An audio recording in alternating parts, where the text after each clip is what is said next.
해마다 날씨가 더워지면 낙동강을 비롯한 4대 강에서 녹조가 발생하곤 합니다. 올해는 낙동강에서 녹조가 좀 빨리 발생했다고 하는데요. 김해동 계명대학교 지구환경학과 교수 모시고 말씀 들어보겠습니다.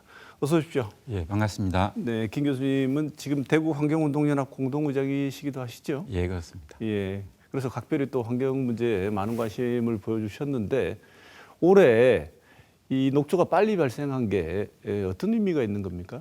예, 우리나라에서 뭐 녹조, 적조 이런 것들은 과거부터 많이 들어본 네. 이야기 아닙니까? 네. 그래서 이 녹조가 언제 발생했는가를 생각해 보면 장마가 시작되기 전에 우리나라 상당히 덥지 않습니까? 네. 그때 녹조가 생겼다가 장마 시즌에 비가 많이 오면 또 해소가 되었다가 그리고 장마가 끝나고 나면 그때부터 본격적으로 녹조가 기승을 부립니다. 네. 그렇게 생각해 보면 녹조가 처음 나타나는 것은 6월 정도가 정상이겠죠. 네. 거기에 비해서 금년에는 5월 중하순 정도 되는 거죠. 하순.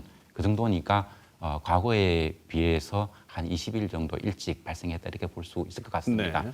그렇지만 최근에 보면 기후위기 문제로 인해 가지고 때이른 폭염 이게 화두로 대두가 되고 있기 때문에 뭐 5월에 녹조가 생기는 것도 뭐 당연한 문제가 아닌가 그런 네. 생각도 하게 됩니다. 네. 그렇다면은 이게 더워지면 당연히 발생할 수 있는 상황인데 그래도 좀 미래적인 상황이다. 그렇기 때문에 이게 조금 심각하다 이렇게 해서 문제가 되는 것 같은데요. 이게 5월 중순에 발생했다는 게 어느 정도의 심각성을 가지고 있는 겁니까? 그렇죠. 과거에 낙동강에 녹조가 많이 끼긴 했지만 거기에 올라온 게 주로 그 물금 치수장, 그 네. 부산 사람들이 직선으로 아는 그런 정도까지 많이 생겼고 그 대구라든가 대구 이북 지역의 경우에는 이 녹조가 그렇게 사람들의 관심을 받을 정도 수준이 아니었거든요. 근데 최근엔 여름이 되면은 녹조 라떼라고 얘기를 해요. 네. 정말 깜짝 놀랄 정도로 뻑뻑하고 그게 너무 뻑뻑해가지고 이게 치수원의 망을 통과를 못해서 이 수돗물을 못 만들 정도로 뻑뻑해지니까 이게 상당히 큰 문제라고 볼 수가 있는 것이고요. 그리고 이 녹조가 만들어지는 것이 빨리 시작된다는 얘기는 그만큼 오랜 기간에 걸쳐 가지고 독성 물질도 만들어내고 이렇게 되니까 네. 우리가 안전한 수돗물을 먹을 수 있는 기간이 그만큼 많이 줄어든다 그렇게도 볼 수 있겠습니다. 네. 그런데 여기에 더 하나 보태진 게 낙동강 중하류에 메탄가스가 검출이 된다면서요? 그렇죠. 메탄가스라고 하는 것은 무색무취한 물질이죠. 그리고 네. 뭐 지구 온난화 효과로서는 같은 질량끼리 비교를 하면은 CO2보다 뭐 20배 이상으로 강력한 이런 온실기체이기도 합니다. 네. 근데 대구에 좀 가까이 있는 우포늪 같은 데 가보면 여름철이 되면 우포늪에서 부글부글 하면서 가스가 많이 올라오는 걸 볼 수가 있습니다. 제가 2007년부터 9년 정도까지 연구재단의 과제를 받아가지고 네. 한 3년간 그 우포늪에서 메탄가스를 포집해서 조사를 한번 해본 적이 있거든요. 네. 그렇게 보니까 논에서 나오는 메탄가스보다는 우포늪에서 나오는 게 한 3배에서 5배 정도 많은 것을 확인한 적도 있습니다. 근데 최근에 낙동강에서 이 메탄가스가 많이 올라온다는 이야기는 메탄이라고 하는 것은 메탄이 발생하려고 하면은 유기물질이 강바닥에 적체가 많이 되고 그리고 박테리아가 현기성 분해를 해야 됩니다. 네. 현기성이라고 하는 것은 산소가 없는 상태에서 영양분을 만드는 과정 네. 이렇게 생각하면 되겠는데요. 네. 그 말은 낙동강하고 밑에 유기물질이 많이 적체가 되었다. 그러니까 유기물질이라고 하는 것은 탄소로 이루어진 물질. 네. 우리가 먹는 단백질, 기름 뭐 이런 것이 전부 다 이게 탄소로 만들어져 있는 거죠. 그런 것들이 많이 적체가 되어 있기도 하고 그리고 녹조의 사체 이것도 좋은 유기물질인 거죠. 네. 이게 이제 강바닥에 그동안 너무 많이 오래 적체가 되었고 그리고 때이른 폭염으로 의해서 수온이 높아지니까 현기성 박테리아 활동이 활발해졌다는 그런 징조로 받아들이면 되겠습니다. 네. 지금 뭐 여러 얘기 말씀을 주셨는데 그냥 직관적으로 쉽게 이해를 하자면 낙동강이 우포늪처럼 작동하는 시간이 늘어나서 메탄가스가 올라온다 이렇게 이해를 해도 되겠습니까? 그렇죠. 강물이 많이 흐르고 이렇게 하면은 강바닥에 유기물질이 쌓이는데. 많이 쌓여 있을 수가 없잖아요. 네네. 그렇게 되면은 이렇게 메탄이 뿔뿔 올라오는 그런 상황은 안 만들어지겠죠. 참 강이 늪처럼 작동한다는 것도 참 끔찍한 일인데요. 예. 이 그 물을 교수님도 말씀하셨지만 우리가 받아서 식수로 써야 한단 말입니다. 예. 작년에도 이게 문제가 좀 됐던 것 같은데 독성 물질이라고 하는 마이크로시스틴 검출이 되어가지고 논란이 좀 있었습니다. 예. 지금 대구 경북 낙동강 식수로 써야 하는데 이 문제가 이렇게 녹조가 작년보다도 빨리 발생해서 문제점이 더 강화가 되면 우리한테는 어떤 영향이 있을까요? 뭐 대구시라든가 환경부에서는 그 안전하다, 수돗물 처리 잘해서 주기 때문에 괜찮다 이런 얘기를 하죠. 그러면 좀 비유를 해서 말씀을 드리자면 마이크로시스틴의 독성을 이야기할 때는 꼭 청산가리하고 비교를 네. 하죠. 작년에 우리 그 낙동강에서 마이크로시스틴 농도 같은데 좋은 정보를 준 부경대학교 이성준 교수님, 그 지도 교수인 그 이재영 교수님 인터뷰 기사라든가 이걸 보면 동일 질량으로 비교했을 때 마이크로시스틴이라고 하는 것은 청산가리보다 수천 배 더 독성이 강하다 이런 얘기를 하거든요. 네. 그래서 우리가 그 마이크로시스틴이라 생각하지 말고 물이 있는데 그 안에 독극물을 잔뜩 넣어 놓은 겁니다. 그리고 나서 관에서 우리가 과학기술로 이걸 다 처리해가지고 수돗물 드린 거니까 안심하고 드시오 이렇게 얘기를 하면 정말 안심이 될까요? 안심을 하라고 공공기관에서 얘기를 하는데 안심을 무조건 안 할 수도 없고 그렇죠. 예. 그다음에 더 중요한 문제는 예. 그거를 안 믿는다고 해서 예. 일반 시민들이 이게 예. 어느 정도로 위험하고 어떤 대안이 있는지 알 방법이 없단 말입니다. 그래서 또 하나 말씀을 드리면 미국 같은 경우는 이 마이크로시틴이라든가 녹조의 농도가 일정 수준 이상으로 되면 치순으로 사용하지 않거든요. 네. 근데 우리나라는 그 미국에서 치순으로 사용하지 않는 그 기준보다도 수백 배 심할 경우는 훨씬 더 농도가 높다는 것은 이미 많이 알려져 있지 않습니까? 네. 그러면은 미국이 우리나라보다 과학기술이 뒤떨어지지도 않았을 텐데 미국은 왜 그렇게 그러면 이 마이크로시틴이라든가 녹조가 번성했을 때 그것을 식순으로 사용하지 않는가 생각해 보면 뭐 금방 우리가 뭐 과학적 얘기를 하지 않더라도 그게 위험할 수가 있고 충분히 그 처리가 안 된 상태로 사람들이 갈 수 있는 위험성이 있다는 것은 네. 충분히 설명이 되는 거죠. 네. 그리고 또 하나 이 문제에 있어서는 저도 과학을 하는 사람인데 참 비참하다는 생각이 좀 드는 게요. 네. 그 우리나라 유명 언론사의 환경 전문 기자님이 하시는 말씀을 들어보면 우리나라 환경과학은 연구진들도 해외 SCI 논문, 거기에 논문을 투고할 때는 이 문제, 이게 얼마나 위험한 문제인지 그리고 이것을 해결할 수 있는 방법이 무엇인지 하는 것이 우리가 얘기하는 이런 상식적인 얘기로 논문을 쓴다는 겁니다. 네. 근데 우리나라 한글로 내는 용역 보고서에는 그 내용이 쏙 빠진다는 거죠. 이번에 뭐 후쿠시마에 갔다 온 시찰단 문제도 많이 발생되고 있는데 우리나라 과학자들이 왜 이럴까 생각을 해보면 이게 정치가 답을 먼저 정해놓고 놓으면 제도권 과학자들은 그것을 온갖 계변을 동원해서라도 그걸 합리화시킬 수밖에 없는 이런 상황에서 지금 21세기 대한민국에서 과학자들은 그렇게 살고 있다는 이 점을 좀 말씀드리고 네. 싶습니다. 소위 말해서 애비를 애비라 부르지 못하는 홍길동의 비위를 안고 사는 게 21세기 대한민국의 과학자들이다 그런 말씀 좀 드리고 싶습니다. 네.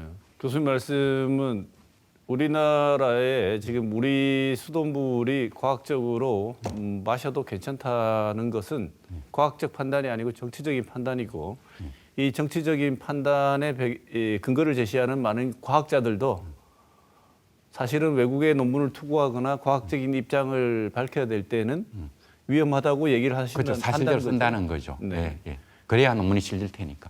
그렇게 실린 논문을 인용해서 왜 보도하는 언론은 또 없을까요? 그러니까 제가 금방 말씀하신 그 기자님 같은 경우는 말씀을 하시거든요. 네. 근데 그 이야기가 그냥 갇혀버리는 거죠. 근데 작년에도 이런 문제가 있었을 때 이 대구시의 공식적인 입장은 문제가 없다 처리가 끝나면 우리는 충분히 처리를 하기 때문에 인체에 무해한 정도로 처리를 하고 정수를 해서 내보낸다. 이게 공식 입장 아니겠습니까? 그러면 이 녹조를 정수하는 과정에서도 당연히 약품을 투입해서 처리를 하게 될 텐데 이 과정에는 건강에 뭐든지 이렇게 첨가한다는 것 자체에 대해서 자연적으로 걸러서 나오면 다행인데 약품을 또 처리를 하니까요. 그래서 또 이걸 보는 또 시민들이 걱정을 할 수밖에 없는데 약품 처리 과정에서 또 야기되는 위험, 예상되는 위험 같은 건 없습니까? 그렇죠. 좋은 수돗물이 나오기 위해서는 원수가 좋아야 됩니다. 그 나쁜 원수를 가지고 좋은 수돗물을 만들어내려고 하면 아주 더 많은 과정에 화학 처리 과정이 들어가야 되고 그 과정에서는 우리가 목표로 하는 물질은 제거할 수 있겠지만 또 다른 종류의 독성 물질이 만들어지는 거죠. 그 대표적인 게 총트리할로 메탄 뭐 이런 물질, 이게 이제 발암 물질이거든요. 네. 이런 것들이 만들어지는 거죠. 그리고 발암 물질의 안전에 대한 환경 기준치라고 하는 것은 사실은 존재하지 않는 겁니다. 약간만 있어도 암을 일으킬 수 있다는 것이죠. 네. 그런데 그럼에도 불구하고 발암 물질의 환경 기준치를 두는 이유는 우리가 살아가다 보면 인간 활동을 통해서 오염물질, 그런 물질이 나오기 때문에 그걸 제로로 만든다는 것은 사실상 불가능하니까 네. 우리의 기술이라든가 행정을 총동원해서 최대한 여기까지는 줄여보자 하는 행정 목표치인 것이지 그 수준에 도달을 하게 되면은 무해하다 그런 의미는 아니거든요.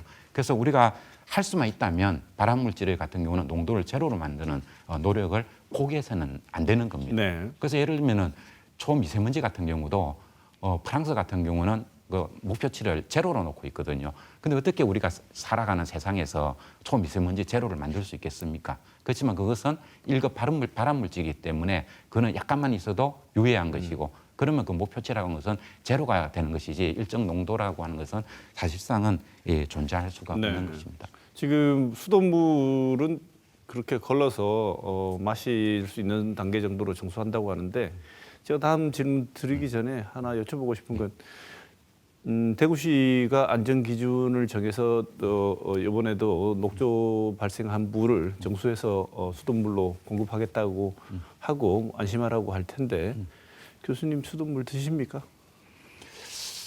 저는 그 생수는 또 마시면 플라스틱 문제도 있고 그렇기 때문에 동네에서 주는 그 동네물이라 하죠. 민방위용으로 네. 준비하는 물 그것을 좀 떠다가 식수용으로 쓰고 수돗물은 주로 설거지라든가 뭐 빨래라든가 이런 용도로 쓴다고 말씀드리고 싶습니다. 과학자의 확신을 가지고 수돗물을 안 마시겠다 이 말씀이신 것 같은데요. 먹는 식용으로는 쓰지 않겠다. 그것도 그렇지만 우리가 양치질 할 때 수돗물을 가지고 이렇게 하게 되면은 그 염소 냄새가 너무 역겨워서 입의 상태도 좋지 않더라고요. 그래서 양치질을 할 때도 그 민방위용으로 받아놓은 그 물을 가지고 와서 양치질하면 훨씬 더 상쾌합니다. 네, 가장 전문가가 이런 선택을 하신다니까 굉장히 걱정이 많이 되긴 합니다만 그렇지만 저는 플라스틱 통에 넣어놓은 그 생수는 생수는 더 이용을 하지 않습니다. 네.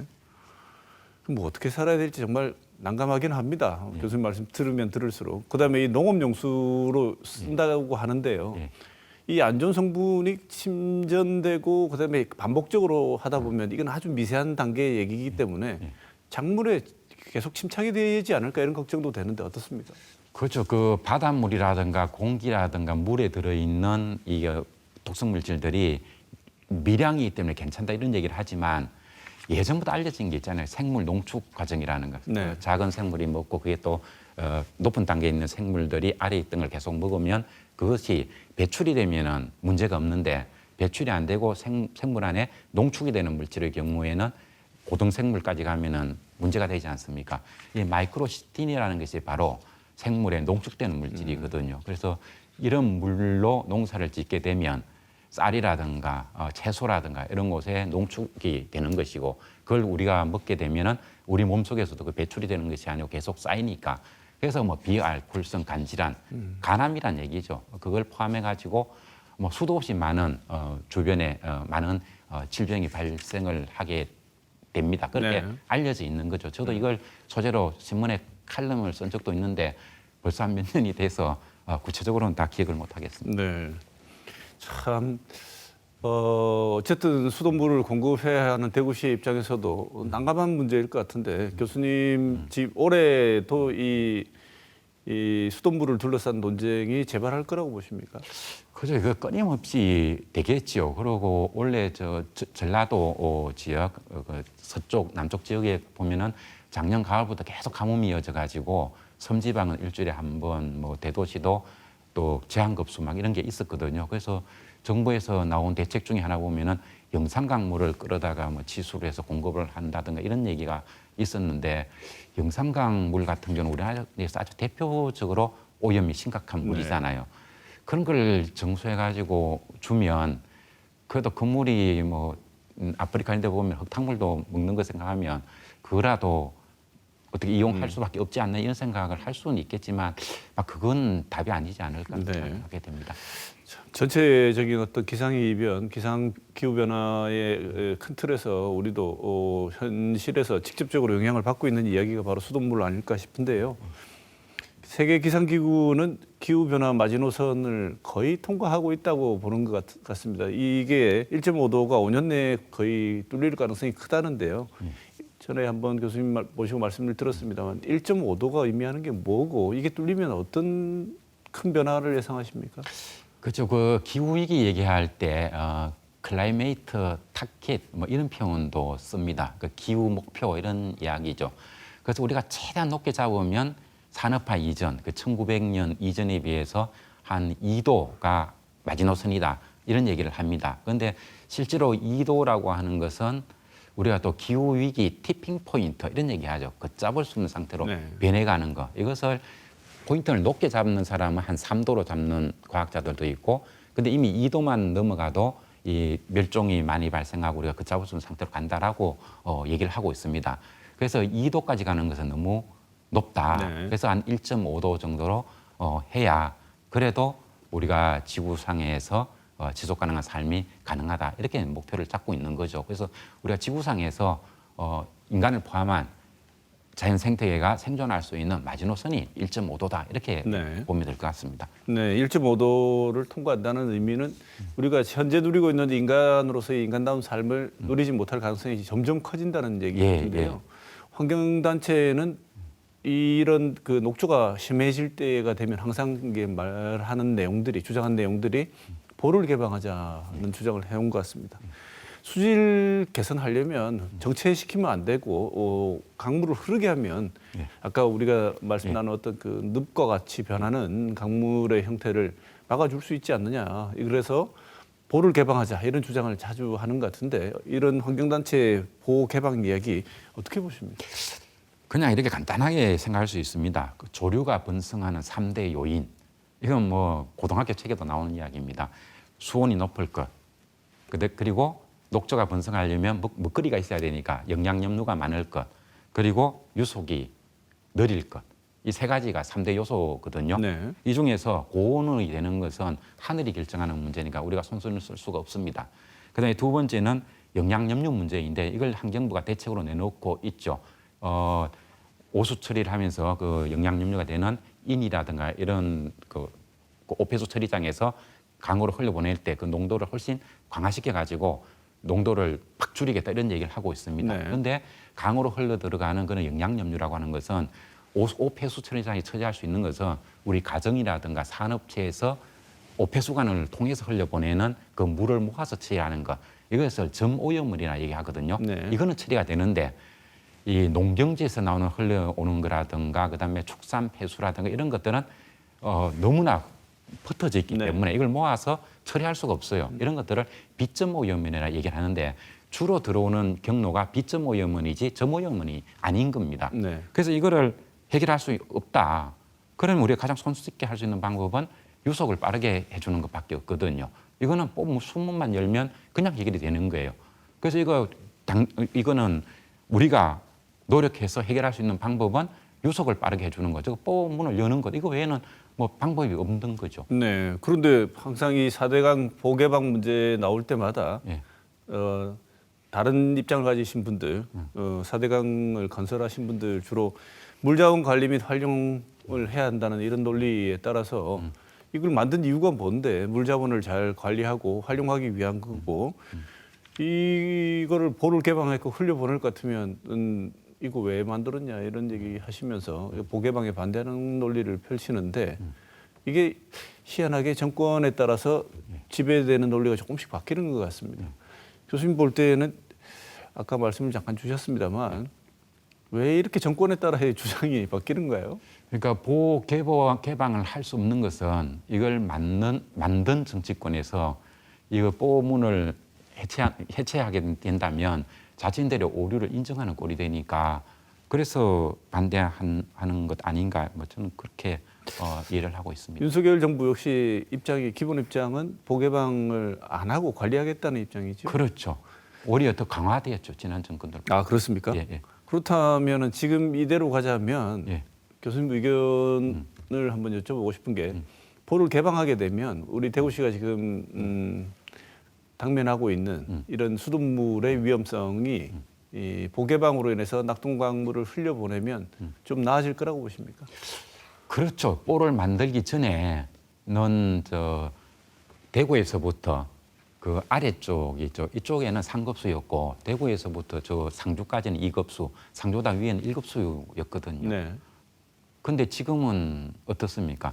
이쪽에 4급수, 저 밑에 가면은 사람들은 6급수 이런 얘기를 하는데 사실은 물들을 나누는 게 5등급까지밖에 없기 때문에 네. 6급수라는 거는 과장해서 하는 얘기고 사실은 농업 용수로도 쓸 수 없는 5급수 수준으로 받고 있거든요. 그리고 우리가 그 대구시에서도 치수원을 뭐 안동으로 가보겠다는가 이마댐으로 가겠다는 얘기를 하는데 거기에 있는 물도 예전에 볼을 만들기 전 대구에 흐르던 그 물 수준을 못 따라가고 네. 있거든요.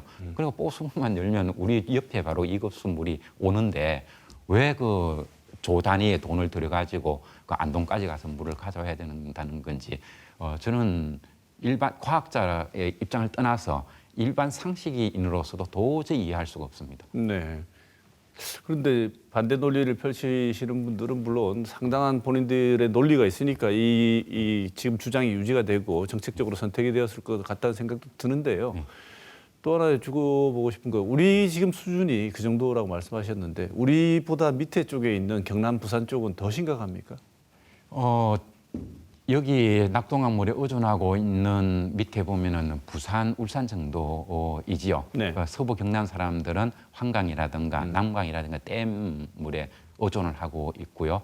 그리고 전국의 광역지자체를 이렇게 보면 하천수의 치수를 의존하고 있는 곳은 사실 낙동강 유역에 있는 여기밖에 없죠. 호남 지역 사람들 주암댐, 그다음에 서울의 팔당댐, 충청도 사람들 보면은 대청댐에서 전부 다 그 식수댐을 물을 활용하고 있는데 우리 영남권 사람들만 그렇게 못하고 있거든요. 그럼 그 이유가 무엇일까 생각해 보면은 여기에서는 그런 댐을 만들 수 있는 최적 부지가 없다는 네. 의미가 되는 거죠. 그래서 이 지역에서는 어떻게든 간에 이 낙동을 살려가지고 이 여기서부터 좋은 원수를 만들어내는 거 이거 외에는 방법이 없습니다. 네. 좋은 방법이 있었다면 벌써 했지 뭐 네. 안 하고 있었겠습니다. 네. 자, 끝으로 기후변화 시대에 물 관리를 교수님 말씀을 들어보면 이 물 관리를 하지 않고서는 수질 관리, 그다음에 강물 관리를 하지 않고서는 우리가 마시게 되는 그 수돗물의 질이 점점 기후변화와 함께 안 좋아질 가능성이 커 보이는데요. 정책적으로 어떤 관리를 해야 된다고 보시는지 제언을 해 주시죠. 그렇죠. 기후위기 시대에 이 물 문제하고 연관해서 얘기한다면 홍수와 가뭄 이렇게 두 가지로 생각을 할 수가 있는 거죠. 그 중에서 이제 가뭄도 굉장히 길어지고 막 이렇게 되고 우리가 주로 이제 물을 걱정하는 거는 가뭄으로 인해 가지고 수자원이 부족한 거, 너무 부족한 거 이걸 이제 걱정하고 있는 거죠.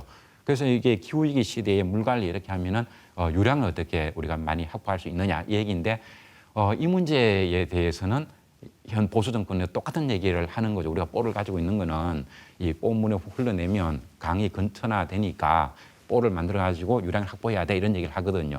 그런데 물만 있다고 해서 그게 수자원이냐? 그게 아니죠. 우리가 사용할 수 있는 물, 그게 수자원입니다. 그러면 사용할 수 있는 물이 되려고 하면은 수질 관리가 돼야 되는 것이지요.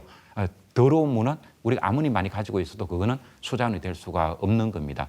그런 차원에서라도 우리가 강물 이런 것들 잘 관리할 수 있는 방법은 뽀가 답이 아니다. 왜냐하면 이거는 이게 답이라고 한다면 다른 해외에서도 이런 경향이 있어야 되지 않습니까? 그런데 우리나라를 제외하고 이런 방법으로 수량을 확보하고 이걸 이용하는 나라는 한 나라 찾아볼 수가 없거든요. 그 왜 우리만 창의성이 아니라 이거는 특이한 거죠. 그 특이한 거고 정확하게 얘기하면은 이상한 짓인 거죠. 이거는 전혀 정상적인 것이 아니다 이런 말씀 좀 드리고 싶습니다. 네. 유달리 일찍 찾아온 녹조 그리고 기후 변화 시대에 낙동강 수질 관리 그리고 우리가 마시는 수돗물 문제 모두 연결되어 있는 것 같은데 오늘 이 문제 계명대 지구환경학과 김혜동 교수님 모시고 좋은 말씀 들었습니다. 교수님 감사합니다. 네, 고맙습니다.